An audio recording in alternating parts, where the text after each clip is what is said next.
رسول اللہ صلی اللہ علیہ وسلم نے فرمایا کہ جب تم میں سے کوئی وضو کرے تو اسے چاہیے کہ اپنی ناک میں پانی دے، پھر اسے صاف کرے، اور جو شخص پتھروں سے استنجا کرے اسے چاہیے کہ بے جوڑ عدد یعنی 1 یا 3 سے استنجا کرے، اور جب تم میں سے کوئی سو کر اٹھے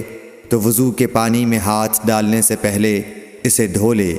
کیونکہ تم میں سے کوئی نہیں جانتا کہ رات کو اس کا ہاتھ کہاں رہا ہے۔ صحیح بخاری حدیث نمبر 162۔ السلام علیکم ورحمۃ اللہ وبرکاتہ۔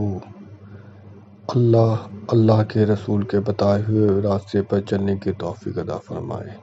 قرآن حدیث سننے اور اس پر عمل کرنے کی توفیق عطا فرمائے، اور جس کسی نے بھی ایک حدیث پڑھی اور آگے بڑھائی